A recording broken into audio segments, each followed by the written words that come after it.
On dit souvent d'un enfant: «Il est sage» et en disant: «Il est sage», on croit faire plaisir ou on croit rassurer et c'est d'ailleurs censé être rassurant. Mais moi, quand j'entends ça, ça me fait parfois froid dans le dos. Je suis peut-être seule à ressentir ça, mais en fait, je me dis: «Est-ce que la sagesse, ça serait pas un problème quelque part?» Parce que derrière ce mot «sage», je me demande toujours: qu'est-ce qu'on attend vraiment de l'enfant? Et finalement, je me pose cette question, c'est: est-ce que moi, j'ai vraiment envie d'avoir un enfant sage?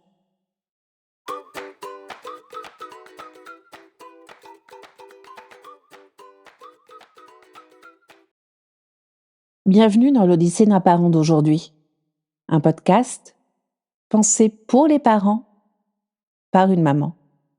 Pour les parents qui aiment fort, qui doutent parfois et qui avancent malgré tout. Je m'appelle Stéphane et je suis coach parental familial et sophrologue aussi. Et surtout, je suis maman de 3 enfants. Ici, je parle de la vraie parentalité, de la parentalité réelle, pas celle qu'on voit sur Insta ou dans les blogs, pas celle des recettes toutes faites non plus. Je parle de la parentalité du quotidien, de celle des ajustements, des tempêtes, des crises, mais aussi des prises de conscience qui y transforment. Ce podcast, je l'ai voulu comme un espace pour réfléchir, pour respirer, pour penser aussi, et pour retrouver peut-être une boussole intérieure quand tout bouge autour et qu'on a besoin de se recentrer. Alors revenons un instant sur cette notion d'enfant sage et de cette question: est-ce que j'ai vraiment envie d'avoir un enfant sage? Je ne dis pas qu'il ne faut plus jamais dire sois sage ou qu'un enfant est sage. Je ne dis pas non plus qu'il ne faut plus poser de cadre. Au contraire, je suis profondément convaincue qu'un cadre bien posé rassure et que loin d'entraver, il libère. Mais en fait, c'est ce mot sage qui m'interpelle, qui me fait réfléchir. Ce mot-là, sage, je crois qu'on ne prend pas toujours le temps de se demander ce qu'on met derrière. Et surtout pour qui on le dit et pour qui on le recherche. Parce qu'un enfant sage, ce n'est pas toujours un enfant serein. C'est parfois juste un enfant qui s'est adapté et parfois même un enfant qui s'est suradapté. Alors, finalement, c'est quoi un enfant sage? Et est-ce qu'on veut vraiment un enfant sage? Alors, je ne vais pas vous donner une définition d'un enfant sage qui va être universelle. C'est ma définition, c'est la définition et les mots que je mets derrière cette sagesse. Et l'idée, c'est pas de vous donner quelque chose qui est vrai, c'est peut-être juste de vous donner quelque chose qui vous aide à réfléchir.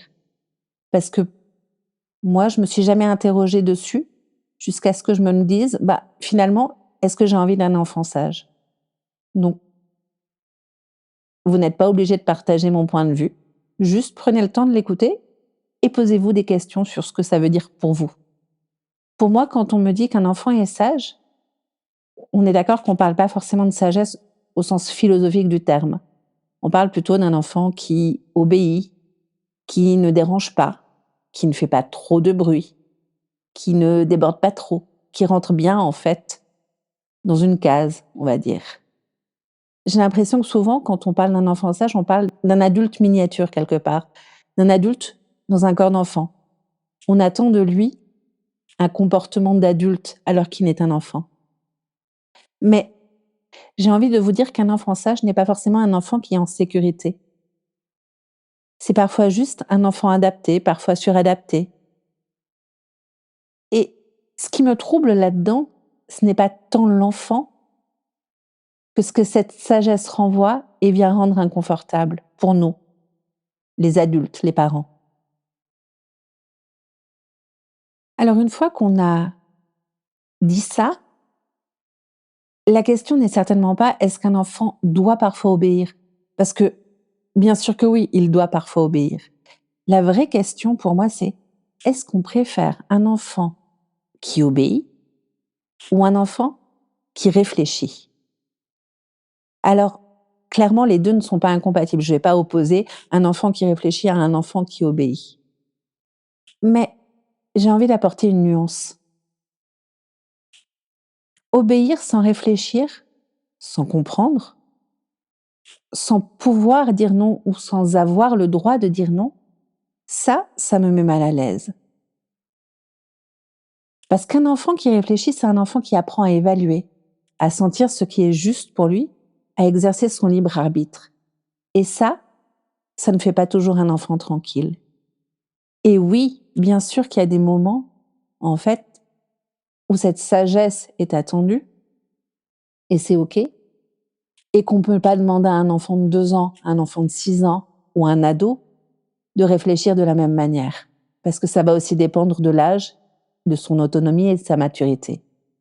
Mais cette notion de sage reste toujours un peu en fond. Peut-être que ce qui nous dérange, ce n'est pas tant l'enfant que son esprit critique et ce que ça vient réveiller chez nous.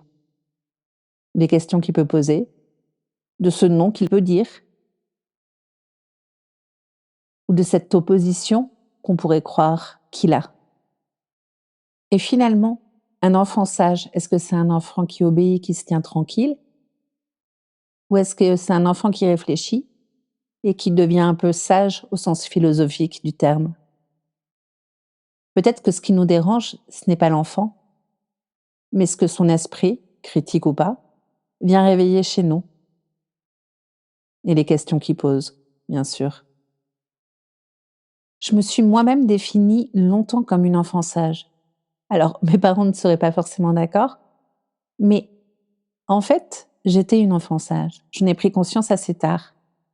Quand un jour, un patron m'a dit: «Ce poste nécessite quelqu'un de plus compétent, quelqu'un de rebelle. Et toi, tu ne l'es pas assez.» Sur le moment, j'avoue que ça m'a super énervée. Puis après, je me suis mise à réfléchir à cette notion de rebellitude. Parce que la vérité, c'est que j'étais une rebelle quelque part. Mais j'étais une rebelle déguisée en fille sage. J'avais appris à jouer le rôle qu'on attendait de moi, à rentrer dans les cases qui parfois étaient trop petites, tout en bouillonnant à l'intérieur et en m'énervant contre moi-même. À partir du moment où j'ai changé mon regard sur la sagesse et sur cette rebellitude, oui, je sais que ce mot n'existe pas, mais j'ai pas mieux et j'aime bien.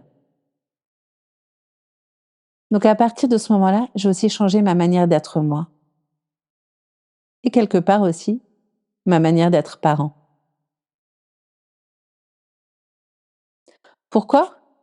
Parce qu'en fait, on m'a reproché de ne pas être assez rebelle, alors que toute ma vie d'avant, on m'avait reproché de ne pas être une enfant sage, ce que j'étais pourtant. Mais ce qu'on valorisait, c'était pas tellement la sagesse, l'intellect, la réflexion, c'est on valorisait le fait que j'obéisse sans réfléchir, à faire ce qu'on me dit de faire quand on me dit de faire.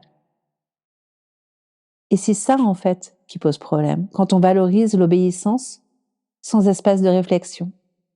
Et du coup, on n'apprend pas à un enfant à dire non, à sentir ses limites et à poser ses limites, à se confronter aussi et à faire des choix qui peuvent être impopulaires. Et plus tard, on retrouve parfois ces mêmes enfants qui sont devenus adultes et qui se disent: «Je n'ai jamais appris à dire non» ou «Je ne sais pas dire non.» Mon idée là n'est pas d'accuser. On fait toujours avec ce qu'on croit juste. Mais si j'interroge ça, je ne le renie pas pour autant.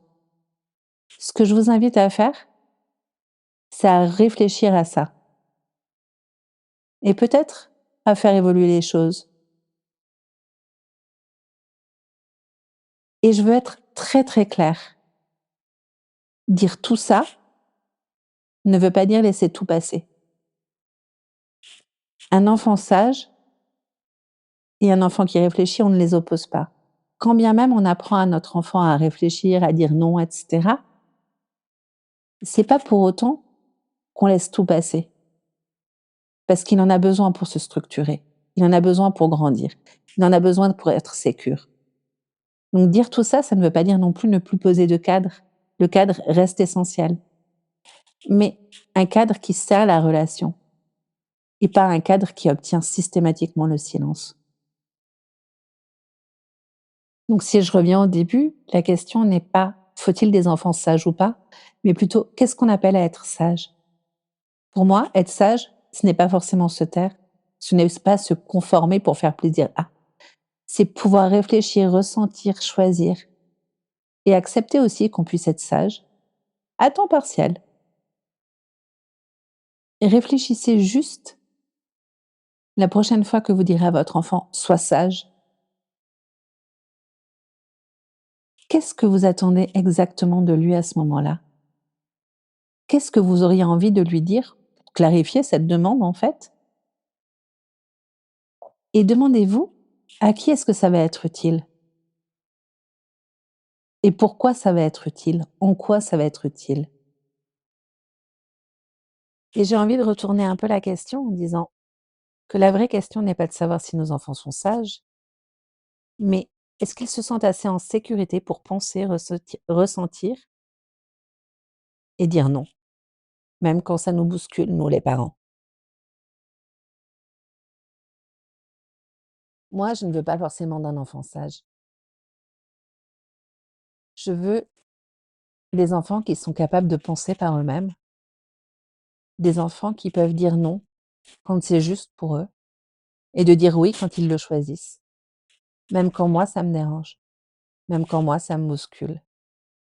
Alors, si cet épisode vous fait réfléchir sur ce que c'est que la sagesse d'un enfant et sur ce que vous attendez vraiment, en fait, de cette sagesse, je vous invite à vous abonner à l'Odyssée d'un parent d'aujourd'hui.